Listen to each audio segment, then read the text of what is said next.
Friends, welcome to my channel Supriya homely kitchen. আজ আমি আপনাদের কাছে নিয়ে এসেছি দই কাতলা।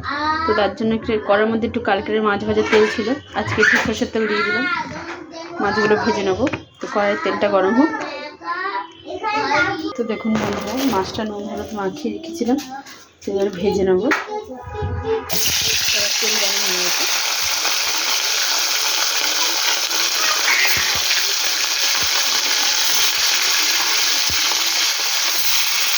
ভেজে নিয়ে ফিরছি।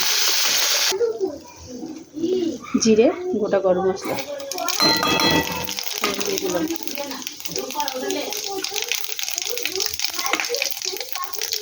তো এখানে বন্ধুরা একটা মশলা পেস্ট করে নিয়েছি, কাঁচা লঙ্কা, আদা আর টমেটো, এটা পেস্ট করে নিয়েছি, এটার মধ্যে দিয়ে দেবো।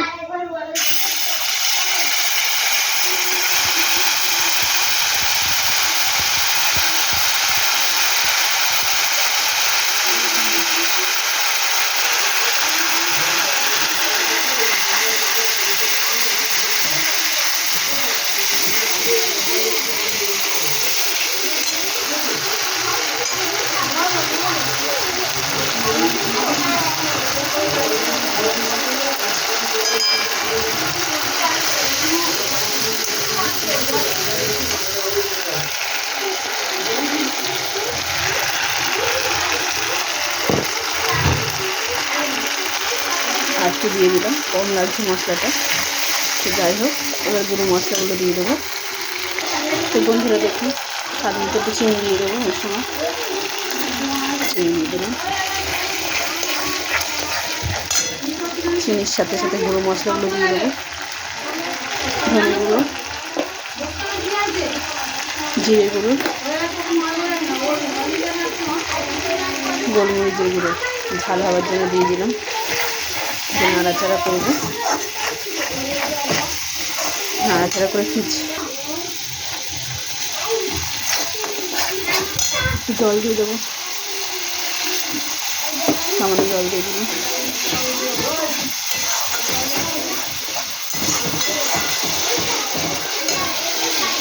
এবার দইটা দিয়ে দেবো। তার আগে দইটাতে ফেটিয়ে ফিরছি। তো বন্ধুরা, এবার টক দইটা আমি দিয়ে দিলাম। টক দইটা দিয়ে দিলাম,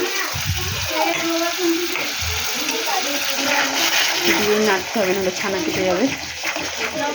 নেড়ে নেড়ে ফিরছি বন্ধুরা। তো বন্ধু, তার দইয়ের বাটিটা ধুয়ে একটু শুধু জল দিয়েছিলাম। এবার আমি এই অবস্থা নুন দিয়ে দিই। একটু দইয়ের বাটিটা ধুয়ে জল দিয়েছিলাম, নুনটা দিয়ে দিলাম। মাছটা দিয়ে দিলাম, নেড়ে ছেড়ে দেবো। আর এই মাছের বাটিটা দিয়ে একটু জল দেবো বন্ধুরা। দিয়ে মাছটাকে একটু ফুটতে দেবো। জল দিয়ে দিলাম। এবার মাছটা ফুটে পরে ফিরছি। তো বন্ধুরা দেখুন, আমার ঝোলটা টক বকিয়ে ফুটে গেছে। আমি এর মধ্যে সামান্য নুন দিয়ে দিলাম, আর একটু নুন লাগবে, সামান্য নুন দিয়ে দিলাম। গুঁড়ো গরম মশলা দিয়ে দিলাম, গোটা দেওয়া আছে। একটুখানি ঘি দিয়ে দিলাম, একটুখানি দিলাম, 1 চামচ মতো। দিয়ে ঢাকা দেবো, পরে ফিরছি। তো দেখুন বন্ধুরা, আমার মাছের তরকারি রেডি হয়ে গেছে। কাতলা মাছের দই কাতলা, অন্যরকমভাবে। তো আপনারা ট্রাই করবেন, ট্রাই করে কমেন্ট সেকশনে কমেন্ট করে জানাবেন আমার রান্নাটা কেমন হয়েছে। আর আমার চ্যানেলটা লাইক অ্যান্ড সাবস্ক্রাইব করে দেবেন। ভালো থাকবেন, সুস্থ থাকবেন। থ্যাংক ইউ ফর ওয়াচিং বন্ধুরা।